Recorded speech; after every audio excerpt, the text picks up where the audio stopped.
महाराष्ट्र की राजनीति में सत्ता का गणित वैसे ही कम दिलचस्प नहीं है। ऊपर से मुख्यमंत्री और मंत्रियों के बीच अधिकारों की एक नई लकीर खींच दी गई है। अब अगर कोई मंत्री अपने विभाग से जुड़ा कोई फैसला लेता है तो मुख्यमंत्री देवेंद्र फडणवीस उस फैसले को पलट सकते हैं। शर्त यह है कि मुख्यमंत्री को लगे कि फैसला जनहित में नहीं है या उसे बदलने की जरूरत है। लेकिन सिर्फ फैसला पलट देना काफी नहीं होगा। मुख्यमंत्री को इसकी वजह लिखित में दर्ज करानी होगी। यानी महाराष्ट्र सरकार ने अपने कामकाज के नियम ही ऐसे बदल दिए हैं जिनसे मुख्यमंत्री के हाथ में एक बड़ी ताकत आ गई है। सवाल यह है कि आखिरकार इसकी जरूरत क्यों पड़ी? क्या ये सिर्फ प्रशासनिक सुधार है या इसके पीछे महाराष्ट्र की महायुति सरकार के भीतर चल रही सियासत भी है? और सबसे बड़ा सवाल, क्या अब किसी मंत्री का फैसला आखिरी फैसला नहीं माना जाएगा? पूरी कहानी शुरू होती है महाराष्ट्र सरकार के नए रूल्स ऑफ बिजनेस यानी सरकार के कामकाज के नियमों से। 14 अगस्त को जनरल एडमिनिस्ट्रेशन डिपार्टमेंट ने नए नियम अधिसूचित किए। इन नियमों में 1975 से चले आ रहे नियमों की जगह ले ली है। नए नियमों में मुख्यमंत्री के अधिकारों को कई स्तरों पर ज्यादा स्पष्ट और मजबूत किया गया है। सबसे ज्यादा चर्चा उस प्रावधान की हो रही है जिसके तहत मुख्यमंत्री किसी भी मंत्री के फैसले को जनहित में ओवररूल कर सकते हैं। मतलब कोई मंत्री अपने विभाग में फैसला लेता है और मुख्यमंत्री उससे सहमत नहीं है तो मामला वहीं खत्म नहीं होगा। मुख्यमंत्री उस फैसले को बदल सकते हैं, लेकिन इसके पीछे की वजह उन्हें लिखित रूप से बतानी होगी। अब सवाल उठता है कि सरकार को अचानक ऐसा नियम बनाने की आखिरकार जरूरत क्यों पड़ी? इसका जवाब करीब 3 साल पीछे जाता है। साल 2023 में बॉम्बे हाईकोर्ट के नागपुर बेंच ने एक मामले में कहा था कि उस वक्त लागू 1975 के नियमों के तहत मुख्यमंत्री के पास किसी मंत्री के फैसले को रिव्यू या मॉडिफाई करने की शक्ति नहीं है। मामला चंद्रपुर जिला केंद्रीय सहकारी बैंक से जुड़ा था। बैंक में भर्तियां होनी थी, इसके लिए सहकारिता विभाग से अनुमति भी मिली थी। उस समय सहकारिता मंत्री अतुल सावे ने 23 नवंबर 2022 को भर्ती पर लगी रोक हटाने का फैसला किया। लेकिन कुछ ही दिन बाद 29 नवंबर को तत्कालीन मुख्यमंत्री एकनाथ शिंदे ने भर्ती प्रक्रिया पर फिर से रोक लगा दी। बैंक ने मुख्यमंत्री के इस आदेश को बॉम्बे हाई कोर्ट में चुनौती दी। मामला अदालत पहुंचा और कोर्ट ने मुख्यमंत्री के आदेश को रद्द कर दिया। अदालत की दलील का एक अहम हिस्सा यही था कि उस समय के सरकारी कामकाज के नियम मुख्यमंत्री को किसी मंत्री के फैसले की समीक्षा या उसे बदलने की सख्ती नहीं देते थे। अब 2026 में तस्वीर बदल गई है। नए नियमों में इसी तरह की स्थिति के लिए स्पष्ट प्रावधान जोड़ दिया गया है। रूल 13 के क्लॉज 5 के तहत मुख्यमंत्री किसी मंत्री के फैसले को न्यायिक मामलों को छोड़कर जनहित में ओवररूल कर सकते हैं। यानी जो बात 2023 में नियमों के अभाव में संभव नहीं मानी गई थी, अब उसे नियमों में साफ तौर पर जगह दे दी गई है। लेकिन कहानी सिर्फ यहीं तक नहीं है। नए नियमों में मुख्यमंत्री को दूसरे तरीकों से भी ज्यादा ताकत दी गई है। मुख्यमंत्री किसी भी विभाग से उससे जुड़े दस्तावेज मांग सकते हैं। संबंधित मंत्री और विभाग के सचिव को ये दस्तावेज उपलब्ध कराने होंगे। चीफ सेक्रेटरी भी किसी विभाग से दस्तावेज मांग सकते हैं।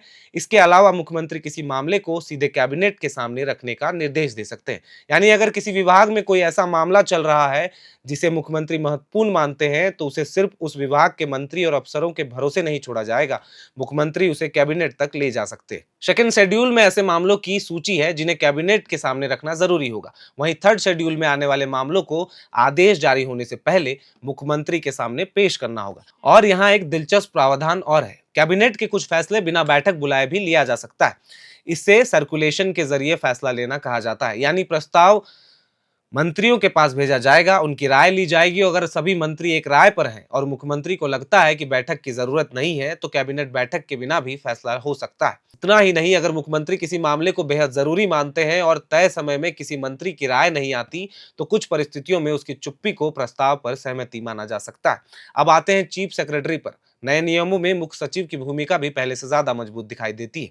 अगर किसी मंत्री या मुख्यमंत्री के सामने ऐसा प्रस्ताव आता है कि जो कानून या सरकारी नियमों के खिलाफ है, सरकारी नीति से मेल नहीं खाता या जिसमें कोई जरूरी पहलू छूट गया है, तो चीफ सेक्रेटरी अंतिम फैसला होने से पहले अपनी राय दे सकते हैं। कैबिनेट के सामने जाने वाले मामलों को भी चीफ सेक्रेटरी के जरिए भेजना होगा। यानी सिस्टम में सिर्फ मुख्यमंत्री की ताकत नहीं बढ़ी है, बल्कि प्रशासनिक स्तर पर चीफ सेक्रेटरी की भूमिका भी मजबूत हुई है। इसी तरह अगर किसी फैसले का सीधा असर सरकारी खजाने पर पड़ता है तो फाइनेंस डिपार्टमेंट की मंजूरी जरूरी होगी। राजस्व में छूट, सरकारी खर्च, जमीन का अनुदान या लीज, नए पद बनाना, वेतन भत्ते और दूसरे वित्तीय मामलों में फाइनेंस डिपार्टमेंट की सहमति अहम होगी। अब एक और पावर सेंटर की बात कर लेते हैं, वो है राज्यपाल। नए नियमों में 22 तरह के मामलों की पहचान की गई है, जिन्हें आदेश जारी होने से पहले मुख्यमंत्री को राज्यपाल के सामने रखना होगा। इनमें राज्य की शांति और कानून व्यवस्था से जुड़े मामले, केंद्र और राज्य के संबंध, अध्यादेश, विधानसभा को बुलाना या भंग करना, विधानमंडल से जुड़े नामांकन, महाराष्ट्र लोक सेवा आयोग में नियुक्तियां और अनुसूचित क्षेत्रों समेत एसटी, एससी, ओबीसी और अल्पसंख्यकों से जुड़े कुछ मामले शामिल हैं। तो कुल मिलाकर महाराष्ट्र सरकार के नए रूल्स ऑफ बिजनेस सिर्फ नियमों की किताब में कुछ लाइनें जोड़ने का मामला नहीं है। इनका सीधा असर इस बात पर पड़ सकता है कि सरकार के भीतर फैसले कैसे लिए जाएंगे और आखिरी राजनीति नियंत्रण किसके पास रहेगा। मंत्री अपने विभाग के प्राथमिक पदाधिकारी बने रहेंगे, लेकिन मुख्यमंत्री के पास अब उनके फैसले को जनहित में पलटने का स्पष्ट अधिकार होगा। और यहीं से महाराष्ट्र की राजनीति का एंगल शुरू होता है, क्योंकि मुख्यमंत्री देवेंद्र फडणवीस हैं और सरकार में उनके साथ उप मुख्यमंत्री एकनाथ शिंदे भी हैं। वही एकनाथ शिंदे जिनके मुख्यमंत्री रहते हुए चंद्रपुर बैंक मामले में कोर्ट ने कहा था कि तत्कालीन नियमों के तहत मुख्यमंत्री किसी मंत्री के फैसले को बदल नहीं सकते। अब उन्हीं नियमों को बदलकर मुख्यमंत्री को ऐसी शक्ति दे दी गई है। फडणवीस खेमे की तरफ से इन बदलावों के पीछे किसी राजनीतिक मकसद से इनकार किया जा रहा है। सरकार का तर्क है कि नियमों को मौजूदा प्रशासनिक जरूरतों के हिसाब से स्पष्ट और प्रभावी बनाया गया है। लेकिन महाराष्ट्र की राजनीति में चर्चाएं अपनी जगह हैं। महायुति के भीतर मुख्यमंत्री फडणवीस और शिंदे के बीच अलग अलग मौकों पर सामने आए मतभेदों के बीच इन नियमों की राजनीतिक नजरिए से भी देखा जा रहा है। यानी मामला सिर्फ इतना ही नहीं है कि मुख्यमंत्री के पास अब मंत्री का फैसला पलटने की ताकत है। असली बात यह है कि महाराष्ट्र सरकार के भीतर सत्ता की कमान किस तरह चलेगी, उसकी तस्वीर इन नियमों में थोड़ी और साफ दिखाई देती है।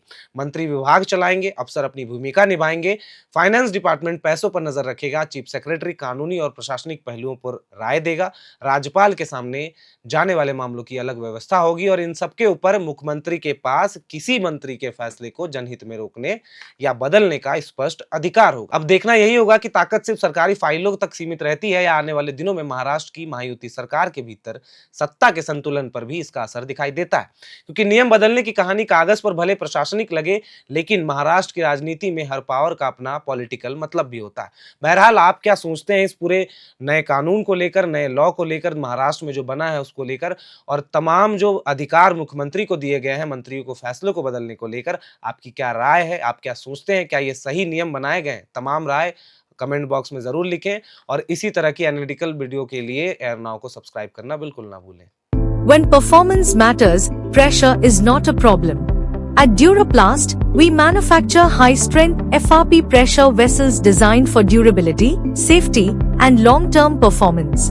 Built with advanced fiber reinforcement technology, our vessels offer exceptional tensile strength while remaining lightweight and corrosion-resistant. Perfect for water treatment systems, roplants, and demanding industrial applications. And power your operations with strength you can trust. Get in touch with Duraplast today.